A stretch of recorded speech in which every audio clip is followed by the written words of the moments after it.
టీవీ24 news bulletin. ముందుగా headlines. Chandrababu పర్యటనలో ఆంక్షలపై BJP మండిపాటు. ఆంక్షలు ఎందుకని ప్రశ్నించిన ఎమ్మెల్యే ఆదినారాయణ, సవిత ఆదినారాయణ రెడ్డి మధ్య మాటల యుద్ధం. ప్రజలపై ఆంక్షలపై బీజేపీ ఎమ్మెల్యే ఘాటు వ్యాఖ్యలు.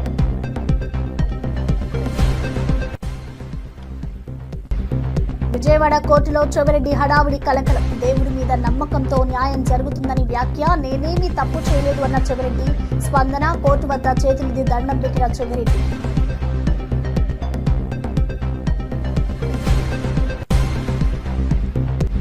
జగన్ డ్రామా చేస్తున్నారని ఆరోపించిన సత్యకుమార్. లిక్కర్ కేసులో సానుభూతి కోసం కుట్ర అంటున్న మంత్రి. మహిళలపై దాడికారి పరామర్శ సరికాదన్న వ్యాఖ్య. ప్రజలను తప్పుదోవ పట్టిస్తున్నారని విమర్శలు.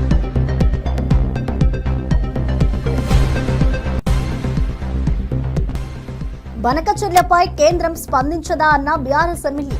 ఎంపీలు రాజీనామా చేస్తే కేంద్రం స్పందించదన్న హరీష్. బనకచెర్లకు చంద్రబాబే కారణమని ఆరోపణ. ప్రాజెక్టు కోసం బీజేపీ కాంగ్రెస్లపై విమర్శ.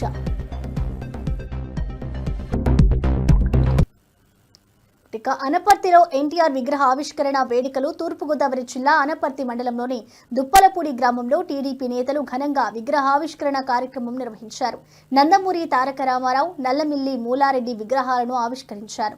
గ్రామ పెద్దలు, ప్రజాప్రతినిధులు, కార్యకర్తలు పెద్ద సంఖ్యలో పాల్గొన్నారు. ఎన్టీఆర్ సేవలు చిరస్మరణీయమని పేర్కొన్నారు.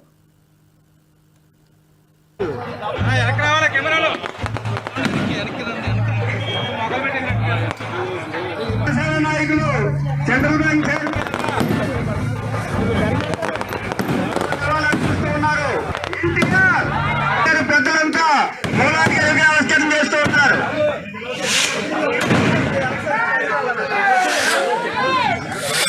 ఆవిష్కరణ కార్యక్రమం జరుగుతూ ఉంది.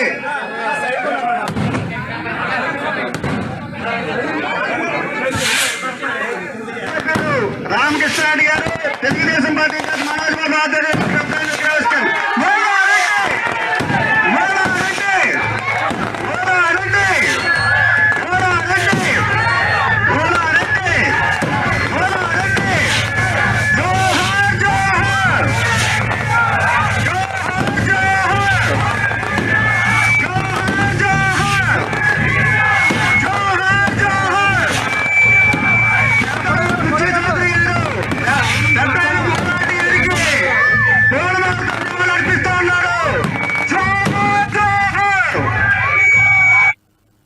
చంద్రబాబు పర్యటనపై బీజేపీ ఎమ్మెల్యే ఆగ్రహం వ్యక్తం చేశారు. సీఎం చంద్రబాబు పర్యటనలో విధించిన ఆంక్షలపై బీజేపీ ఎమ్మెల్యే ఆదినారాయణ రెడ్డి మండిపడ్డారు. ప్రజల వద్దకు వచ్చి ఎవరిని రానివ్వకుండా ఈ స్థాయి ఆంక్షలు ఎందుకని ప్రశ్నించారు. మంత్రి సవితతో వాగ్వాదం చోటు చేసుకుంది. మీరు ప్రజలకు దూరంగా ఉన్నారని ఆరోపించారు.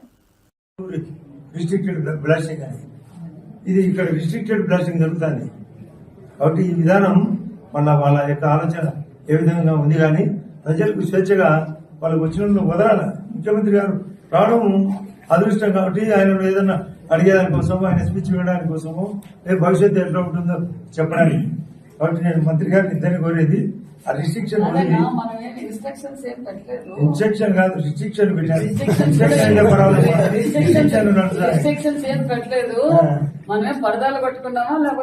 ఏం లేదు, కాదు ఆ పంటలు చదువుకే పెట్టారు కదా, అంటే ఇక్కడ లిమిటెడ్ కదా.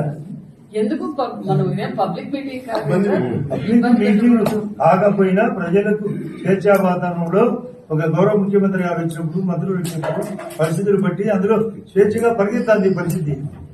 గతం లేదు ఇట్లా అంత సదాంపై. మేము స్వయంగా నేను 4వసారి ఎమ్మెల్యేగా పనిచేసిన, నేను కూడా మంత్రిగా పనిచేసిన, నేను పరిస్థితులన్నీ తెలుసు.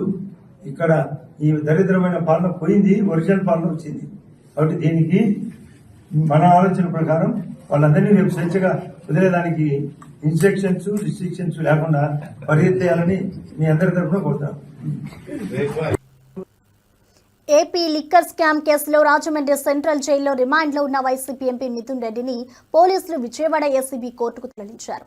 గత నెల 20వ తేదీ నుంచి రిమాండ్లో ఉన్న మిథున్ రెడ్డిని రిమాండ్ గడువు ముగియడంతో హాజరుపరచనున్నారు.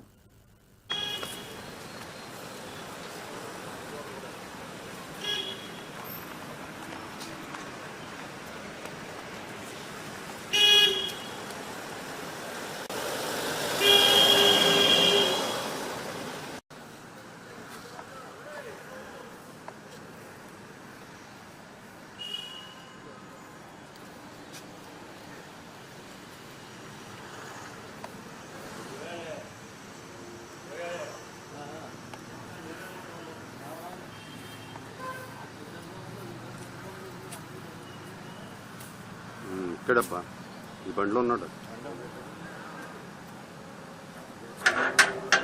కట్టుపక్కన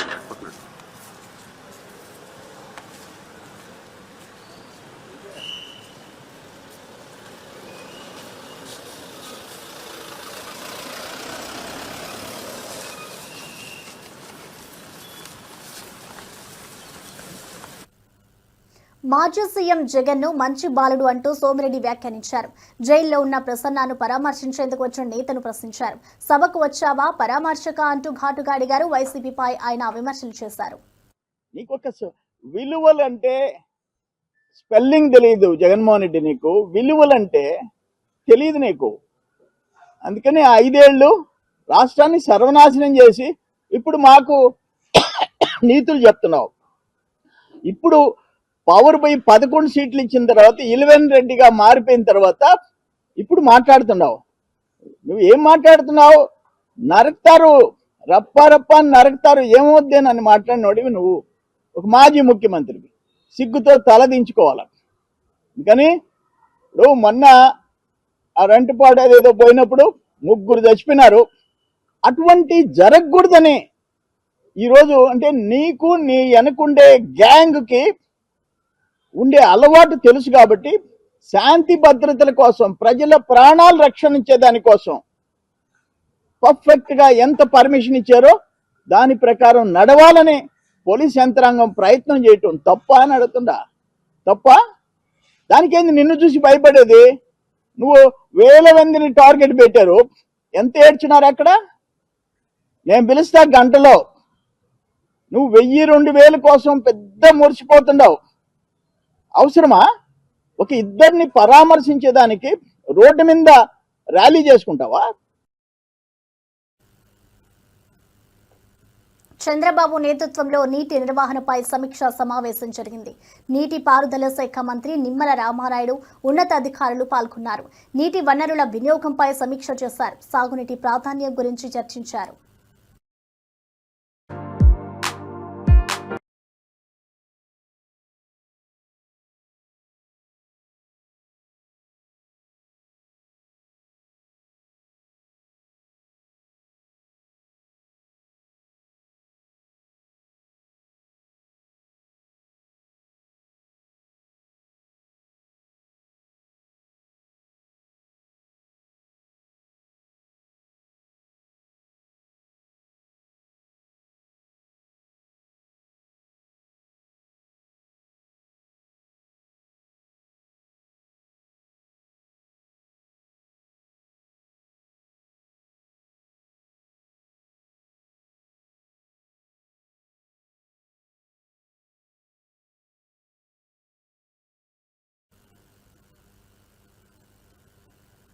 తెలంగాణ నేత హరీష్ రావు బనకచర్ల ప్రాజెక్టుపై కేంద్రం స్పందించలేదని, బీజేపీ ఎంపీలు రాజీనామా చేస్తే కేంద్రం దిగివస్తుందన్నారు.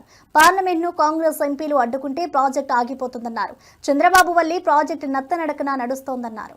ఇప్పుడు తెలంగాణ కాంగ్రెస్ ఎంపీలు మొత్తం కాంగ్రెస్ పార్టీ ఒక అడ్జర్న్మెంట్ మోషన్ ఇచ్చి పార్లమెంట్ స్తంభింపజేస్తే కడతారా? లేదు 8 మంది బీజేపీ ఎంపీలు మా తెలంగాణకు అన్యాయం జరుగుతుంది, మేము రాజీనామా చేస్తామంటే దెబ్బకు దిగిరాదా ఢిల్లీ? ఇవాళ ఎందుకు చంద్రబాబు నాయుడు చేతుల్లో ఢిల్లీ ఉంది? ఎంపీలను చూసుకొనే కదా. మరి మన ఎంపీలు నిర్ణయించుకోవాలి. మిమ్మల్ని ఎంపీలు చేసింది తెలంగాణ హక్కులు కలరాయడానికా, తెలంగాణ హక్కులు కాపాడడానికా? తెలంగాణ బీజేపీ ఎంపీలు ఆలోచించాలి. ఇలా ప్రజలు ఆలోచిస్తున్నారు. మనం 8 కాంగ్రెస్ని గెలిపిస్తేమి, 8 బీజేపీని గెలిస్తేమి, ఈ 16 మంది మౌనం వహించబట్టే చంద్రబాబు నాయుడు ఇవాళ ఈ ప్రాజెక్టు అన్యాయంగా కడుతుందనే విషయం ఇవాళ తెలంగాణ సమాజానికి అర్థమవుతా ఉంది. సో సిడబ్ల్యూసీని ఒప్పిస్తానే ధైర్యం ఎక్కడిది మీకు?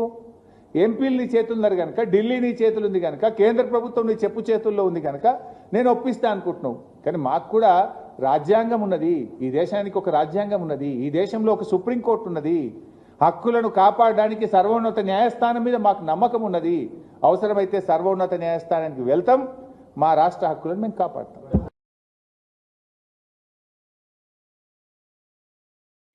చంద్రబాబు నాయుడు ఇవాళ ఈ ప్రాజెక్టు అన్యాయంగా కడుతుందనే విషయం ఇవాళ తెలంగాణ సమాజానికి అర్థమవుతా ఉంది. సో సిడబ్ల్యూసీని ఒప్పిస్తానే ధైర్యం ఎక్కడిది మీకు? ఎంపీలు నీ చేతులున్నారు కనుక, ఢిల్లీ నీ చేతులు ఉంది కనుక. ముఖ్యమంత్రి రేవంత్ రెడ్డి యూట్యూబ్ జర్నలిస్టులపై తీవ్ర వ్యాఖ్యలు చేశారు. వారిని చూస్తే చెంప పగలగొట్టాలనిపిస్తుందని అన్నారు. ఈ వ్యాఖ్యలు జర్నలిస్టు సంఘాల ఆగ్రహానికి దారితీశాయి. గతంలోనూ ఆయన ఇలా పలుమార్లు విమర్శలు చేశారు. పత్రికా సమావేశాలకు కూడా ఎవడు పడితే వాడు లోపలికి వచ్చేసి మీకంటే ముందల కుర్చీలో కూర్చుంటాడు. ఇంతకుముందు నేను చూస్తున్నాను, ఒక 15 సంవత్సరాల క్రితం నేను ప్రజాప్రతినిధిగా ఎన్నికైనప్పుడు పత్రికా సమావేశాలు పెడితే సీనియర్ రాగానే సీనియర్ జర్నలిస్ట్ ఏ పేపర్ అయినా ఉండండి, లేకపోతే ఏ టీవీ అయినా ఉండండి, జూనియర్స్ ఎవరైనా ఉంటే సీనియర్స్ వస్తే ముందల సీట్లో కూర్చున్న వాళ్ళు కూడా లేచి వాళ్ళకి సీట్ ఇచ్చి వెనక్కి వెళ్ళి కూర్చున్న వాళ్ళు, ఒకవేళ సీట్ లేకపోతే పక్కకు నుంచొని నోట్ చేసుకునేది. ఒక బాధ్యత, ఒక గౌరవం, ఒక మర్యాద. వాళ్ళ యాజమాన్యాలు ఎవరున్నా జర్నలిస్టుని ఒక గౌరవించుకునే పరిస్థితి ఉండే. ఇప్పుడు ఆ పరిస్థితి పూర్తిగా దెబ్బతిన్నది. వాడు ఖాళీగా ఉంటాడు కాబట్టి 3 గంటల ముందే వచ్చి ముందల కుర్చీలో కూర్చుంటాడు, కాలు మీద కాలు వేసుకొని. వాడికి ఆ వచ్చిన సీనియర్ జర్నలిస్టు వాళ్ళ జీవితాన్ని మొత్తం జర్నలిజంలో కలిపినరు. వాళ్ళు సిన్సియర్గా ప్రజా సమస్యల్ని విశ్లేషించడానికి, పరిశోధనలు చేయడానికి, వాళ్ళ జీవితాన్ని, ఆరోగ్యాన్ని ఫనంగా పెట్టి, కుటుంబాలను కూడా ఫనంగా పెట్టి ప్రజల సమస్యలను తెలుసుకోవడానికి ఎక్కడెక్కడనో మారుమూల ప్రాంతాలకు వెళ్ళి రోజుల కొద్దీ ప్రజలలో మమేకమయ్యే ఆ సమస్యల్ని తెలుసుకొని వాళ్ళు రాసిందన్న సంగతి, పాలకులు చేస్తున్న తప్పులను పట్టుకోవడానికి నిరంతరం శ్రమించి విశ్లేషించి, మన ప్రాంతంలో జరిగిన విద్యుత్ ఉద్యమాల వెనుక ఇంత కఠోరమైన దీక్ష జర్నలిస్టులది ఉన్నది. సరళీకృత విధానాలు వచ్చినప్పుడు ఆ సరళీకృత విధానాలు దేశ సంపదను పెట్టుబడిదారులు ఏ విధంగా కొల్లగొడతారని ఆనాడు విశ్లేషించిన జర్నలిస్టులకు ఈ రోజు వచ్చినోనికి వాళ్ళ గురించి ఓనమాలు కూడా తెలియని పరిస్థితి. వాళ్ళు వస్తే కనీసం కూర్చోమని చెప్పాల్సిన కనీస మర్యాద పాటించాలన్న ఇంగిత జ్ఞానం కూడా కోల్పోయిన వాళ్ళు ఈరోజు వచ్చి మేము పత్రికా సమావేశాలు పెట్టినప్పుడు ముందల వరుసలు కూర్చోవడం కూడా ధిక్కారంగా, మనమేదో లోకు అయినట్టు వాడేదో మన మీద పెత్తనాన్ని చెలాయించడానికి వచ్చినట్టు మన కళ్ళకు చూస్తుంటాడు. ఇంకా నువ్వు నమస్కారం పెడతలేవు, నన్ను చూసి తల ఉంచుకుంటలేవేందని. నాకైతే అప్పుడప్పుడు అనిపిస్తుంది దిగిపోయి పల్ల చెంపలు వలగొట్టాలని. కానీ పరిస్థితులు, హోదా అడ్డం వస్తుంటాయి. గతంలో జర్నలిస్టులను చూస్తే మర్యాద.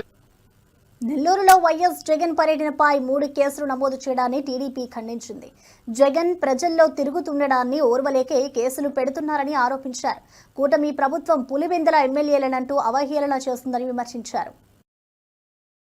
జగన్మోహన్ రెడ్డి గారు ఆంధ్రప్రదేశ్ రాష్ట్ర మాజీ ముఖ్యమంత్రి, ప్రతిపక్ష నాయకుడు, ప్రజల తరపున గలం విప్పుతున్నటువంటి నాయకుడు, ప్రజల పక్షాన నిరంతరం నిలబడేటటువంటి నాయకుడు, వైఎస్ఆర్ కాంగ్రెస్ పార్టీ అధ్యక్షులుగా ఉన్నటువంటి శ్రీ జగన్మోహన్ రెడ్డి గారు నెల్లూరు జిల్లా నిన్న పర్యటనకు వెళ్తే, నెల్లూరు జిల్లాలో జగన్మోహన్ రెడ్డి గారికి మద్దతుగా వచ్చినటువంటి వేలాది మంది జనాల్ని చూసి తట్టుకోలేనటువంటి ఈ కూటమి ప్రభుత్వం ఆల్రెడీ అక్రమ కేసులు పెట్టడం స్టార్ట్ చేసింది.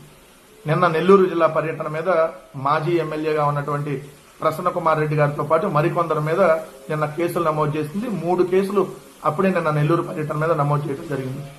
నేను అడుగుతా ఉన్న సూటిగా ఈ కూటమి ప్రభుత్వాన్ని, ఏమయ్యా 164 మంది ఉన్నారు కదా ఎమ్మెల్యేలు, 3 రాజకీయ పార్టీలు కలిపి పోటీ చేసి ఇప్పుడు కూడా కూటమిలోనే ఉన్నారు కదా, ఇంకో రాజకీయ పార్టీగా ఆ షర్మిల కాంగ్రెస్ మీకు మద్దతుగా ఉంది కదా, సో మరి 4 రాజకీయ పార్టీలు, 2 దినపత్రికలు, ఏదైతే ఒక 10 శాటిలైట్ ఛానళ్లు, ఒక 500కు పైగా యూట్యూబ్ ఛానళ్లు, ఇంత మందిని పెట్టుకొని ఆఫ్టర్ ఆల్ జగన్మోహన్ రెడ్డి గారు అన్నట్టున్నటువంటి మీరు కేవలం 11 సీట్లే ఆఫ్టర్ ఆల్ పులివెందుల ఎమ్మెల్యే అని చెప్పి హేళనగా మాట్లాడేటటువంటి మీరు మరి జగన్మోహన్ రెడ్డి గారి కోసం జనాలు వస్తుంటే ఎందుకు అడ్డుకున్నారు? జగన్మోహన్ రెడ్డి గారి పర్యటన అంటే ముందు అక్కడ ఉన్నటువంటి నాయకులందరికీ నోటీసులు ఇస్తారు. సో దాని తర్వాత అక్కడ ఉన్నటువంటి యాక్టివ్ గా ఉన్నటువంటి కార్యకర్తలకు నోటీసులు ఇస్తారు. అయినా కూడా వాళ్ళు అక్కడికి వస్తున్నప్పుడు వాళ్ళని బారికేడ్లు పెట్టి అడ్డుకుంటారు, ముళ్ళ కంచెలు పెట్టి అడ్డుకుంటారు, ఆఖరికి రోడ్లు కూడా తవ్వేస్తున్నారు. జగన్మోహన్ రెడ్డి గారు వస్తుంటే ఏదైతే ఆయన పర్యటనకు జనాలు రాకూడదని చెప్పి, సరే అక్కడికి వచ్చినటువంటి జనాలని ఏదో ఒక విధంగా అక్కడ జనం వస్తే వాళ్ళ మీద లాఠీ చార్జ్ చేస్తున్నారు. వచ్చి మీటింగ్ అయిపోయి వెళ్ళిపోయిన తర్వాత, లేదంటే ఆ పర్యటన అయిపోయి వెళ్ళిపోయిన తర్వాత అక్కడికి వచ్చినటువంటి వాళ్ళ మీద కేసులు పెడుతున్నారు, అరెస్టులు చేస్తున్నారు. ఇన్ని రకాల కుట్రలు మీరు పన్నుతున్నారు అని అంటే మీ కూటమి ప్రభుత్వం అట్ర ఫ్లాప్ అయింది కాబట్టి, మీ కూటమి ప్రభుత్వం మీద జనంలో తిరుగుబాటు మొదలైంది కాబట్టి, దానికి మద్దతుగా జనం జగన్మోహన్ రెడ్డి గారికి వస్తున్నారు కాబట్టి, మీ కూటమి ప్రభుత్వ వ్యతిరేకతని ఏదైతే చూపించుతూ జగన్మోహన్ రెడ్డి గారికి మద్దతుగా వస్తున్నారు కాబట్టి ఎలాగోలా కేసులు పెట్టి వేధించి అరెస్టులు చేయాలనేది మీ ప్రయత్నం. సో మీరు ఎన్ని రకాల అరెస్టులు చేసుకున్నా, రాప్తాడులో 100 మంది మీద కేసులు పెట్టి అరెస్ట్ చేశారు, అదేవిధంగా పొదిల్లో 100 మంది మీద కేసులు పెట్టి అరెస్ట్ చేశారు, బంగారుపాలెంలో 2700 మందికి నోటీసులు ఇచ్చారు, తర్వాత కొంతమందిని అరెస్ట్ చేశారు. ఏదైతే దాని తర్వాత చూస్తే గుంటూరు మిర్చియాటికి జగన్మోహన్ రెడ్డి గారు ముందు వస్తే ఆయన మీద కేసులు పెట్టారు, సత్తెనపల్లిలో రెంటపాల జగన్మోహన్ రెడ్డి గారు వెళ్తే ఆయన మీద కేసులు పెట్టారు.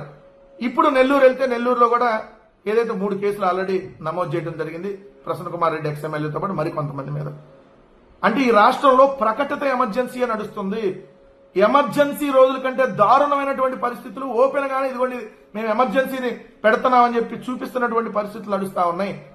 అంత ఘోరంగా ఈ ప్రభుత్వం వైఫల్యం చెందింది కాబట్టి జగన్మోహన్ రెడ్డి గారిని చూసి తట్టుకోలేక, జగన్మోహన్ రెడ్డి గారి కోసం వస్తున్నటువంటి జనాలను చూసి ఓర్చుకోలేక కడుపు మంటతో ఏదో ఒక విధంగా అనగదొక్కాలనేటటువంటి ప్రయత్నంతో ఈ కూటమి ప్రభుత్వం తప్పుడు కేసులు పెడతా ఉంది.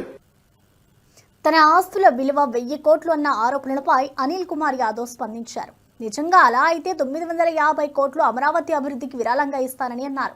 తనకు 50 కోట్లు చాలు అంటూ తన సౌమ్యతను చాటారు. ఒక వారం రోజులుగా నా మీద కొన్ని ఛానళ్లు కానీ పేపర్లు కానీ కొంతమంది కానీ రకరకాలు మాట్లాడటం జరుగుతూ ఉంది. శ్రీకాంత్ రెడ్డి ఒక కన్ఫెషన్ రిపోర్ట్ ఇచ్చాడు. ఆ కన్ఫెషన్ రిపోర్ట్లో శ్రీకాంత్ రెడ్డి నేను కలిసి చేశాము, కొన్ని ఆస్తులు పెట్టారు. ఆ ఆస్తులు ఈ క్వార్ట్స్లో వచ్చిన డబ్బులతో శ్రీకాంత్ రెడ్డి నా బినామీ అని చెప్పి కొన్నారు అని చెప్పడం కూడా జరిగింది.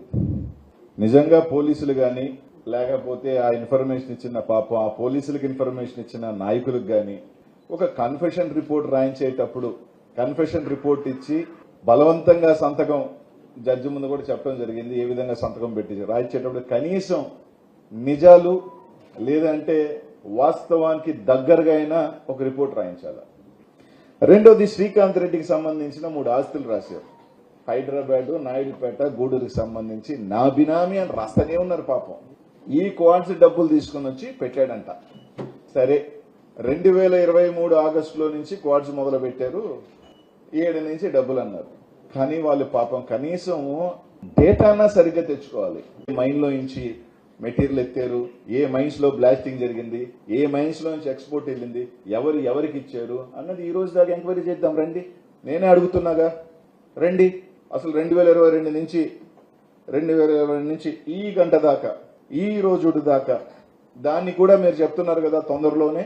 మీరెవరైతే నాకు శ్రీకాంత్ రెడ్డి కలిసి చేశాం క్వార్ట్స్ అని చెప్తున్నారో అదే వ్యక్తి ద్వారా ఖచ్చితంగా ఈడీ కోర్టులోనే పిటిషన్ ఇస్తాను ఎంక్వైరీ చేయమని. నేను శ్రీకాంత్ రెడ్డి కలిసి చేస్తుంటే నా బినామీలు వేస్తుంటే మేము ఇవ్వాల్సిన అవసరం లేదు కదా, మేము చేయాల్సిన అవసరం లేదు కదా, తప్పకుండా చేస్తాను. ఎవరో ఒకరిని పిలుచుకురావడం వేయటం, మీరు కాలే రైట్ అరెస్ట్ చేస్తారు. ఒక 30 రోజులు, 60 రోజులు, 90, 120 ఉంటా. మీరు పెట్టేసినంత మాత్రాన నాకేదో కొంతమంది సునకానందం పొందొచ్చు, కొంతమంది ఆనందపడవచ్చు, బురద జల్లొచ్చు. ఈరోజు ఓపెన్ గా ఇంతకన్నా ట్రాన్స్పరెంట్ గా ఈరోజు నాకు పవర్ లేదు, ఏం లేదు, నా ఆస్తుల మీద కూడా ఎంక్వైరీ చేయండి నేనే అడుగుతున్నా. లేదు క్వాంట్స్ మీద కూడా ఎంక్వైరీ చేయండి. ఈ రోజు దాకా ఎవరెవరు దొరుకుతారో అన్ని బయటకు వస్తాయి కదా. 2 కంపెనీలు పెట్టామని చెప్పాడు.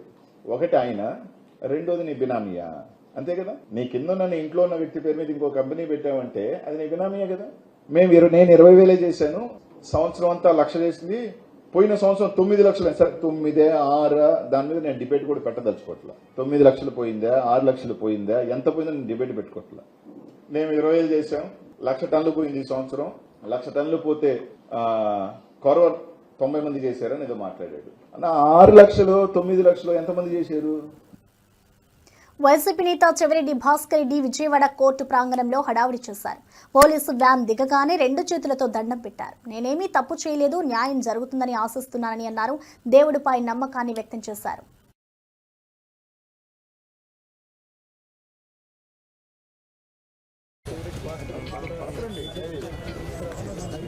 సైడ్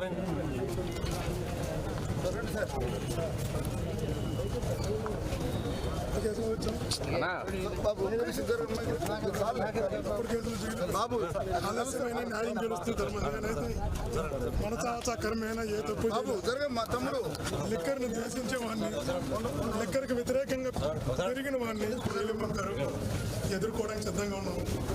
దేవుడు God is supreme, nature is supreme.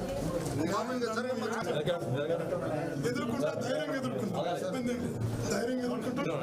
దేవుడు ఉన్నాడు, దేవుడు ధైర్యంగా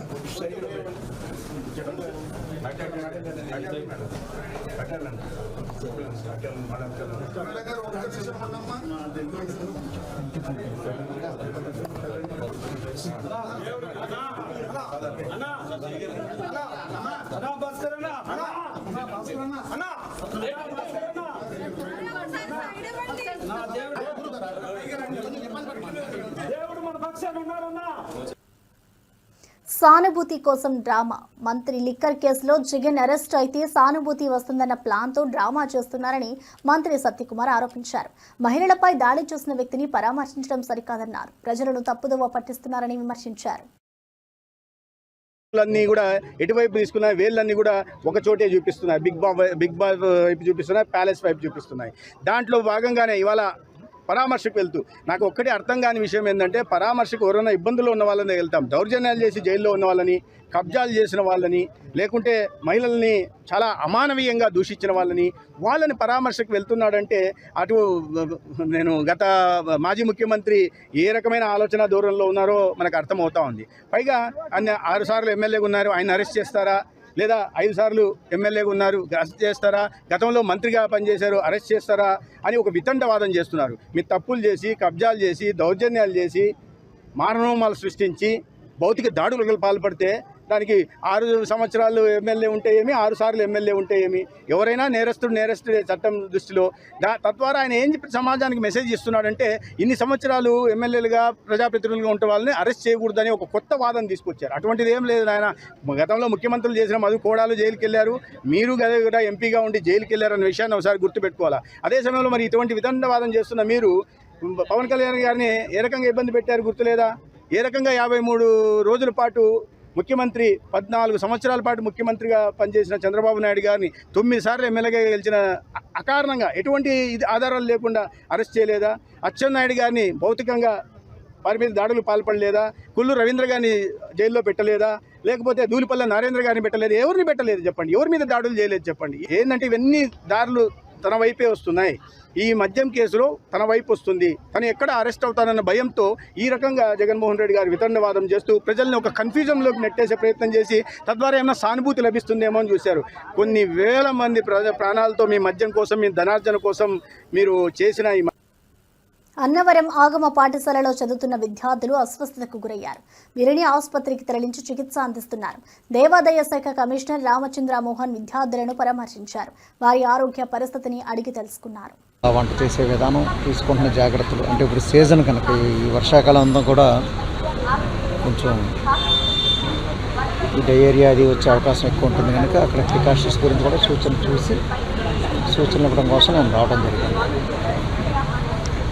దేవస్థానానికి అనుబంధంగా ఉన్న ఆగమ పాఠశాలలో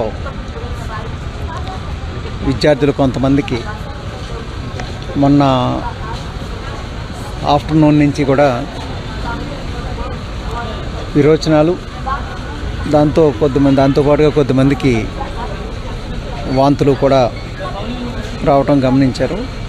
నుంచి ముందుగా దేవస్థానం తరపున వైద్యం చేయించారు. తర్వాత ఇంకా తగ్గకపోవడంతో నిన్న వాళ్ళను పుణె హాస్పిటల్కి షిఫ్ట్ చేయడం జరిగింది. కానీ డాక్టర్ గారితో మాట్లాడిన తర్వాత ఏంటంటే వచ్చేటప్పటికి వాళ్ళ కండిషన్ స్టేబుల్గానే ఉంది. తర్వాత ట్రీట్మెంట్ చేశారు. డిహైడ్రేషన్ రాకుండా కూడా ఫ్లూయిడ్స్ అది ఇవ్వటం జరిగింది.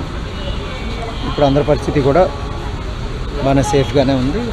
ఈరోజు డిశ్చార్జ్ చేస్తామని డాక్టర్ గారు కూడా చెప్తున్నారు. అయితే నిన్న సాయంత్రం మాకు హెడ్ ఆఫీస్కి ఈ విషయం తెలిసింది. పరిస్థితి ఎలా ఉంది, వీళ్ళు పేషెంట్స్ పరిస్థితి ఎలా ఉంది, అలాగే అక్కడ తీసుకోవాల్సిన ప్రికాషన్స్ గురించి కూడా ఒకసారి పరిశీలించి మాజీ ఎంపీ గోరింట్ల మాధవ్ మాట్లాడుతూ చంద్రబాబు పోలీస్ వ్యవస్థను తన కబంధ హస్తాల్లో బంధించారన్నారు. వేటాడే పులిలా ఉండాల్సిన పోలీసులు ఇప్పుడు సర్కస్ పులిలా మారారని విమర్శించారు. పోలీసులపై దాడులు జరిగితే పట్టించుకునేవారే లేరన్నారు. అసాంఘిక శక్తుల పట్ల పోలీస్ వ్యవస్థ అనేది ఒక హంటింగ్ చేసే పులిలాగా ఉండాల. ఎప్పుడైతే పులి వేటను మర్చిపోతుందో ఊర కుక్కలు పులిపైన దాడి చేస్తవి. ఇది పోలీసు వ్యవస్థ నిత్యం ఈ విషయంలో జాగ్రత్త వహించాలి. అందులో భాగంగానే ఈరోజు పోలీసు వ్యవస్థను ఒక సర్కస్ పులిలాగా తయారు చేసినాడు చంద్రబాబు నాయుడు గారు. సర్కస్ పులికి వేటాడడం మరిపించి దానికి సర్కస్లో ఉన్న పులికి ఆహారంగా స్వయంగా మనమే ఫీడింగ్ చేస్తే, మనమే దాన వేస్తే ఎట్లయితే పులి వేటను మర్చిపోతుందో పోలీసు వ్యవస్థను కూడా చంద్రబాబు నాయుడు తన కబంధ హస్తాలలో బందీని చేసి పోలీసు వ్యవస్థను నాశనం చేసే కార్యక్రమానికి ఆయన శ్రీకారం చుట్టడం జరిగింది. టీడీపీ ఎమ్మెల్యే వేమిరెడ్డి ప్రశాంత్ రెడ్డి జగన్పై ఘాటు వ్యాఖ్యలు చేశారు. మహిళలపై వ్యక్తిగత వ్యాఖ్యలు చేయడం ద్వారా సభ్య సమాజం తలదించుకునేలా చేస్తుందని ఆరోపించారు.